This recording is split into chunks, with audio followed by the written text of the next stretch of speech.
I'm Dr. Sridhar Kalyanasundram, consultant neonatologist. Welcome to my channel. Thank you for subscribing and keeping the notifications on, and thank you so much for sharing as well.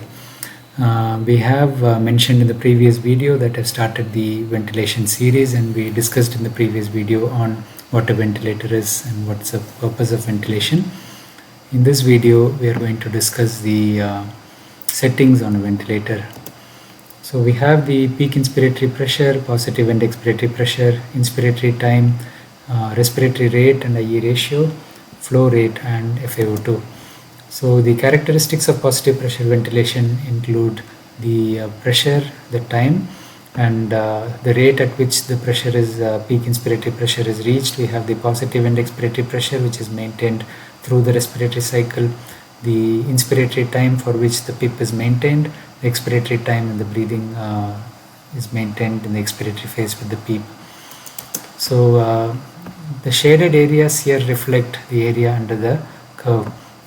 This area should be shaded as well normally. So we have the PIP. If you increase the PIP, this area increases. If you increase the flow, we have a square wave ventilation, so this increases. If you increase the inspiratory time, this whole area will increase. If the PEEP is increased, this area will increase. So we have multiple functions that can increase the shaded area, which actually is the mean airway pressure.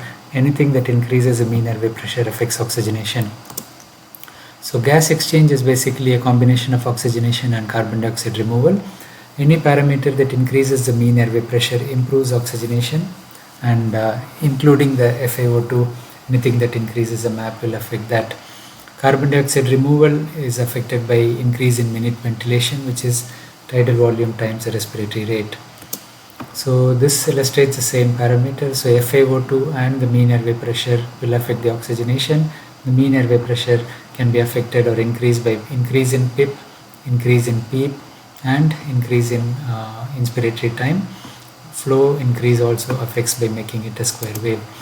So just a quick word on compliance, which is the unit change in volume for unit change in pressure. So the lung compliance is reduced or low compliance in most of the neonatal diseases, as respiratory distress syndrome, transient tachypnea of newborn, congestive heart failure. All of these have a low compliance lung. The chest wall compliance is very important as well, as in a very premature baby or a floppy baby, the chest wall is very compliant. So when the lung is stiff, the chest wall is drawn in with it. Baby has to work hard to open the chest wall to overcome this high compliance chest wall as well. And positive and expiratory pressure and CPAP are to help or support this high compliance chest wall to stay open, so we can focus on the lung function as well. Some things that we do, like sedation or paralysis, affect the chest wall compliance. So the chest wall becomes stiff as well. So in addition to effort to open the stiff lungs, the baby has to work to open the stiff chest wall along with it.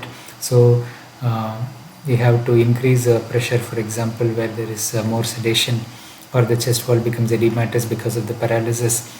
Abdominal distension also pushes the diaphragm up, and it may have a significant impact. So we have to keep the head end elevated, so the diaphragm is pushed down a little bit.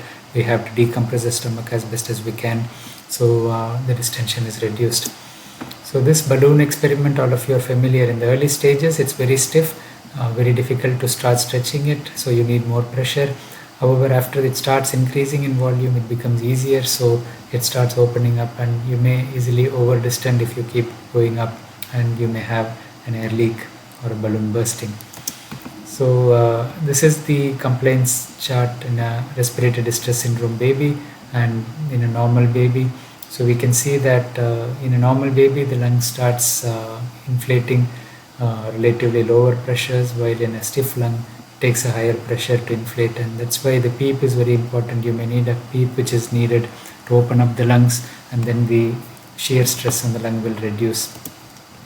So the peak inspiratory pressure affects both the PaO2 and PaCO2 by its effects on tidal volume and the MAP.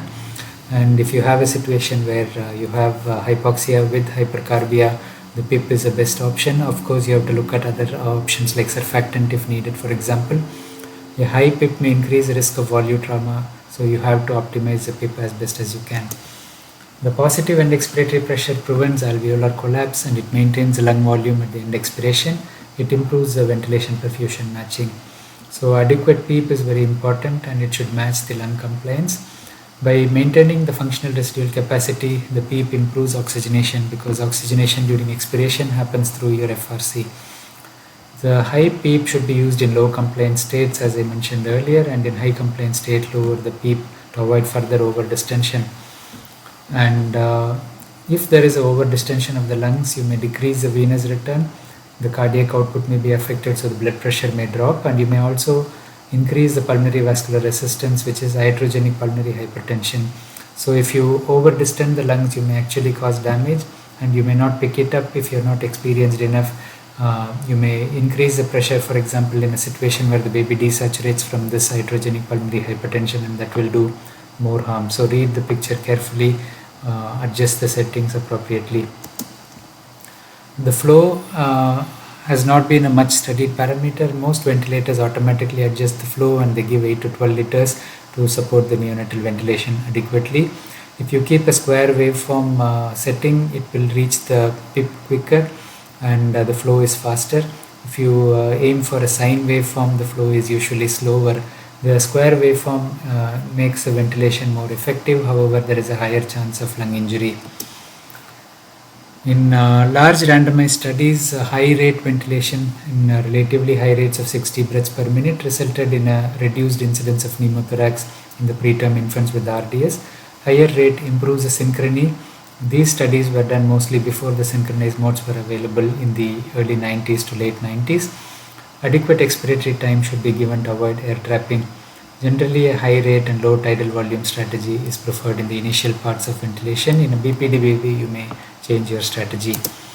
So, inspiratory time in low compliance lungs like RDS, a short I time is appropriate. So, 0.3 to 0.5 seconds depending on the ventilatory rate. And usually 0.3 for RDS babies, 0.5 for meconium aspiration or a normal lung is adequate. So in hyaline membrane disease, the compliance is low and the time constant is low as well. So you need a short high time. In meconium aspiration syndrome, the resistance is high. You need a high time constant with normal compliance. So work of breathing has to be considered as well. And one of the reasons we mechanically ventilate is to help with gas exchange, but also to reduce the work of breathing. So avoid narrow endotracheal tube, as increased resistance will increase the work of breathing if you have a narrow tube.